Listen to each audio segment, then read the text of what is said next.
It is like pulling teeth to get your child to do anything these days. Are you that parent that's struggling with a child? You give them one thing to do and it takes like 3 hours for them to complete it.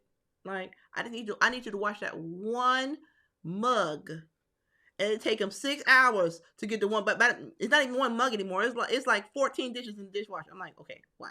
Anywho, my name is Melanie Biggins, and I teach children how to play musical instruments so well that they earn college scholarships. As a matter of fact, give me your child. I will teach them how to read music. I will teach them how to play their instrument and perform a home concert for you in less than 30 days. So let's go ahead and talk about it. Why is it like pulling teeth to get your child to complete anything? So let's go ahead and do a little diagnostic. How are they performing in class? Do you actually see them complete their task when it comes to their classwork and their homework or what have you? Do you have a set area where you're able to observe and watch their habits as they're completing or doing anything? What I notice about a lot of students that come into the program for our virtual music academy is that when I do their assessment, I see how well they can follow directions. And sometimes it's in the simplicity of the instructions, it's where those details get out of play. What you want to do is you want to lock them in with specificity when you're asking them to do tasks or completions. Instead of saying wash the dishes, say, I need you to go down those 16 steps. I need you to make a right. Go into the kitchen area, turn on the faucet, make sure the water is lukewarm, and I want you to go ahead and get the soap. Go ahead and put a dab of soap on to the sponge, and I want you to wash the inside of the mug and the outside of the mug. Take the drying cloth, go ahead and dry it. I want you to put it on the mat for me, and then have a seat. And even with that, they're going to find something in that step to not look and overdo.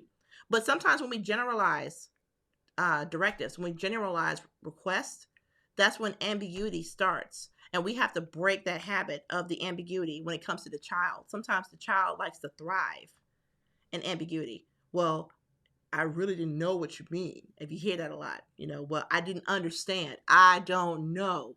Those are types of responses you get from children who like to thrive and ambiguity, right? And what we want to do is provide clarity. We want to go ahead and give clear, specific instructions that lead to a desired outcome or result.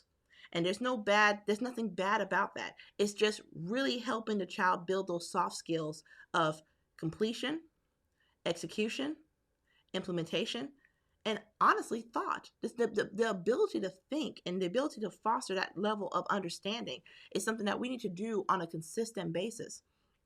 So, Miss Music Lady, what does that have to do with music? Well, I'm glad you asked. Okay, well, the first thing is that with a musical instrument, you have to be very specific on how to approach the instrument.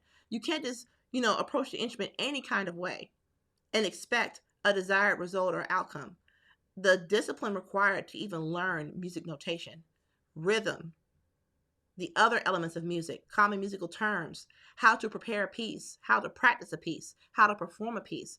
That takes different levels of, we call it depth of knowledge, but it takes a higher level of thinking to be able to apply that same effort and energy into an effortless performance each and every time. So if you're that type of parent who you have a child that is brilliant, that's smart, but it's like pulling teeth to get them to do anything, you want to put them in a program that's not only going to harness that energy, but it's also going to take that same energy they use in not doing something, put that energy into learning something, performing something, and mastering something.